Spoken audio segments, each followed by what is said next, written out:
Caso clínico. Você está lá na UTI de plantão, admite um paciente de 60 anos com coronavírus, né? Insuficiência respiratória, paciente grave, enfim. E aí, na discussão, você está discutindo lá com o chefe da UTI e tal. Não, está no protocolo, vamos prescrever hidroxicloroquina. E aí o diarista da UTI pergunta, beleza, vamos considerar aqui no protocolo mais, qual é o QT do paciente? Aí você, opa, agora eu não sei. Então, primeiro, por que eu tenho que saber isso? Porque hidroxicloroquina está entre as várias medicações que podem largar QT. E daí que paciente QT aumentado, a gente vai comentar depois, pode ter uma série de arritmias ventriculares mais complexas. A clássica é a tossada de Poin, que pode ser uma arritmia potencialmente fatal. Então, beleza, tá aqui o eletro do paciente. Se vira nos 30 agora para saber o QT do paciente. Então, vamos ver. Primeira coisa, como é que eu vou medir o QT na prática? Primeira coisa, eu tenho que saber o que é o QT, obviamente. Então, ó, o intervalo QT, ele vai do começo do complexo QRS até o final da onda T. Então, se a gente for pegar aqui esse QRS como exemplo, o início do QRS estaria mais ou menos aqui, né? Tem uma onda R pequenininha, depois uma onda S negativa mais profunda. Depois aqui eu tenho a onda T e a onda T acaba mais ou menos aqui, certo?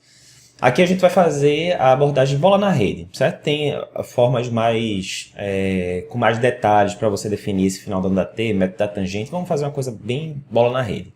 Então, beleza, eu medi isso daqui. Aí eu tenho que saber agora quantos quadradinhos mede a distância daqui para cá. Eu já calculei para vocês, tem 9 quadradinhos. Vamos confirmar? Vamos. 1, 2, 3, 4, 5, 6, 7, 8, 9. Beleza.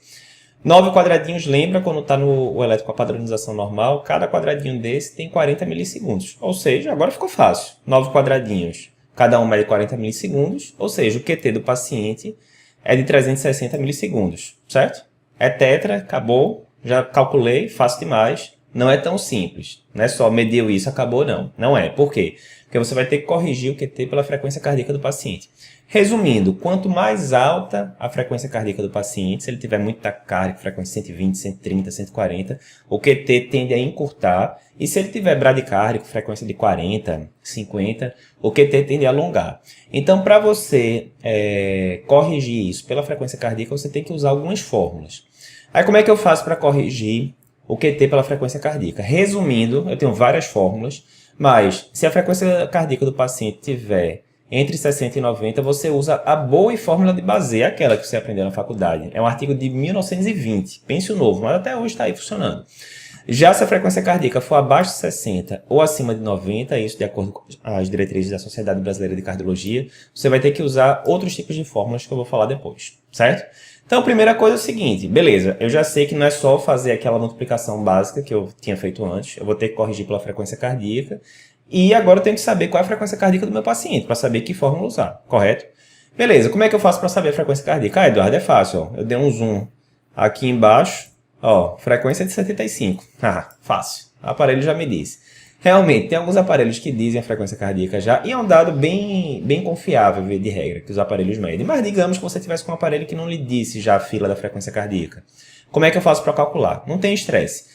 Para a gente calcular a frequência cardíaca, a gente vai ter que ver a distância entre o complexo QRS e outro. Então, se eu for pegar, por exemplo, esse QRS e esse outro QRS aqui, se eu for medir a distância entre eles, dá de 20 quadradinhos. Eu já calculei para vocês antes.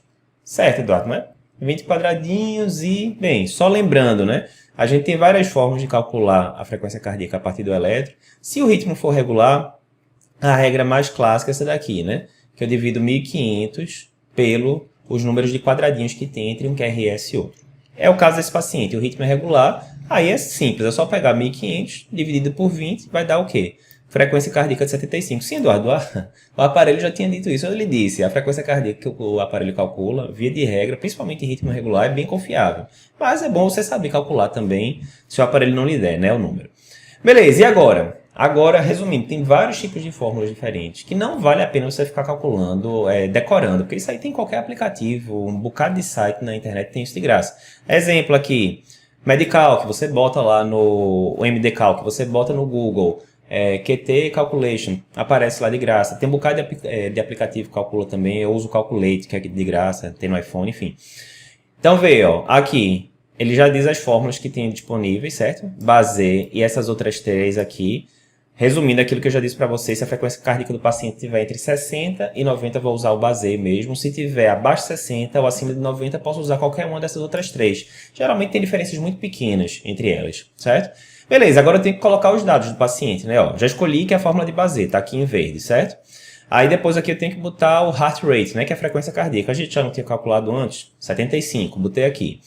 Depois você tem que botar a velocidade do papel. Ah, Eduardo, isso aí eu não sei. Resumindo, se tiver com a padronização normal, vai ser 25 milímetros por segundo, certo? Mas tem como checar isso também no traçado do elétron, não tem muito mistério não. E por fim eu tenho que dizer qual o tamanho do QT. Nesse programa aqui, eu posso botar de duas formas. Ou eu posso botar os milissegundos, que a gente tinha calculado antes, né? Tinha dado 360 milissegundos. Ou eu posso botar a quantidade de quadradinhos. Aqui eu escolhi para botar a quantidade de quadradinho, ó, os small boxes. Lembra que tinha dado 9? Então, botei aqui. Só fiz inserir esses dois dados. Frequência cardíaca e o tamanho do intervalo QT em quadradinhos. Só isso. Dou Enter lá, aí o próprio site já me avisa aqui. 402 milissegundos é o resultado. Beleza, Eduardo, mas sinceramente tem tempo que eu não estudo elétrico, se é normal, é alterado, é o quê? Vê, o limite superior do QT varia um pouquinho de literatura para literatura, de acordo com a diretriz da SBC de 2016, para homens adultos até 450 milissegundos, crianças 460 e mulheres 470.